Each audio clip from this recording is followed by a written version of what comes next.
Okay, so church history is something that in the English language has been taught for some time, is not just by the Orthodox. But when we are teaching an Orthodox institution, we have to be not just following the, let's say, ideas of non-Orthodox who are teaching about church history, but we have to look at the church history from an Orthodox perspective. So let's say a Protestant view of church history often looks at, or a secular view, looks at the history of the church, that the fathers, as people who made errors, they were kind of not fully informed with modern knowledge, and in some ways a kind of alien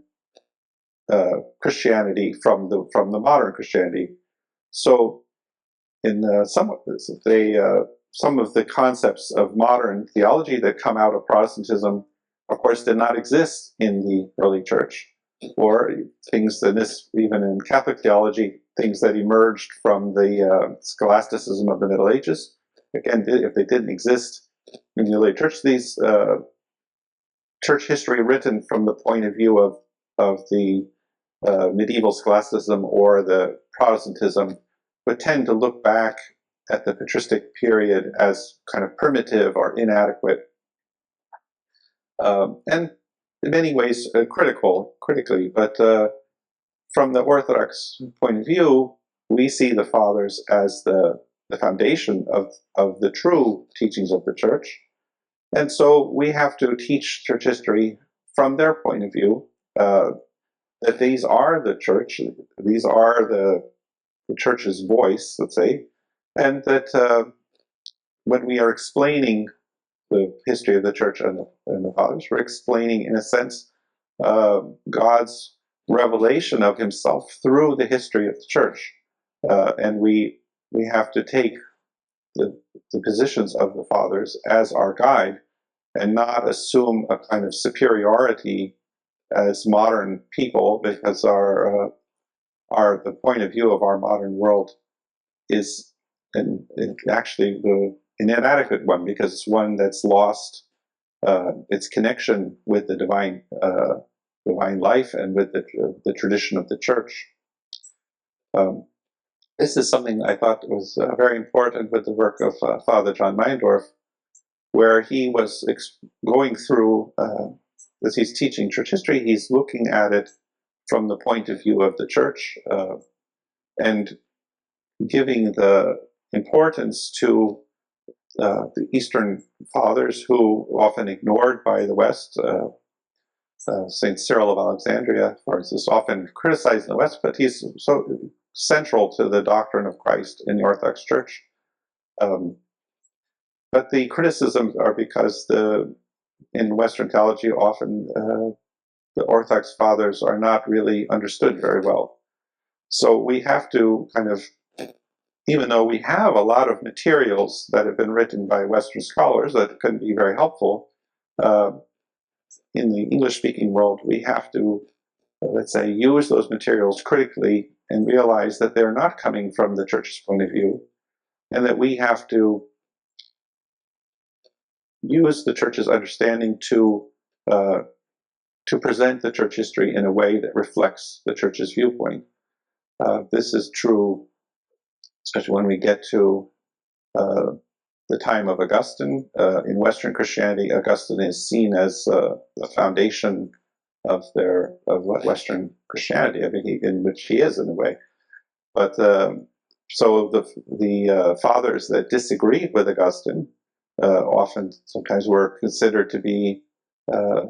partly heretical or somehow inadequate.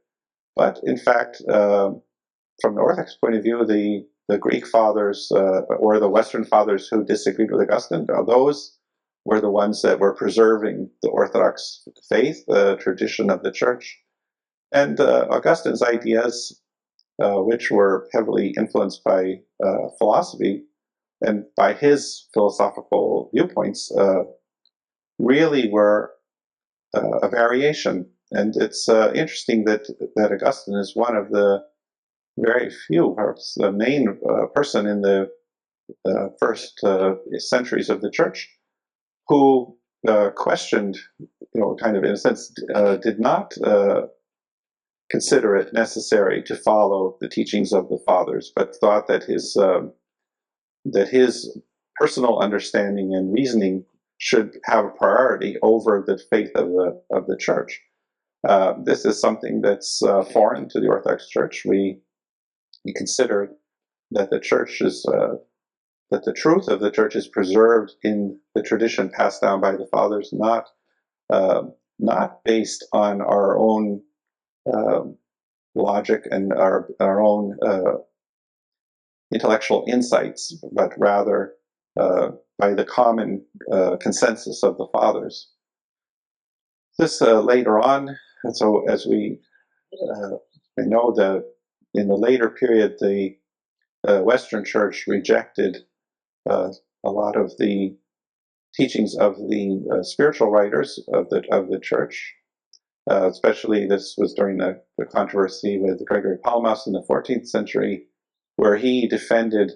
essentially the Orthodox tradition as a whole, the real experience of God in this life. And in the Western Church, this was condemned. But many Orthodox writers in later centuries simply followed the interpretation of church history of Western authors, and in a way, let's say the actual authentic tradition of the church was often obscured by these Western viewpoints. So part of our task now as Orthodox educators is to recover what really are the teachings of the Orthodox Church, and how to present these again to the church in the modern world. And in fact, that this has been a project that actually has been very important, not only for the Orthodox, but as a way of making the spiritual teachings of the church available to people in the Western world, so that they can now, just when they're looking at Orthodoxy, not just see it as a kind of pale imitation of the Western tradition, but to see the spiritual values preserved in the Orthodox faith.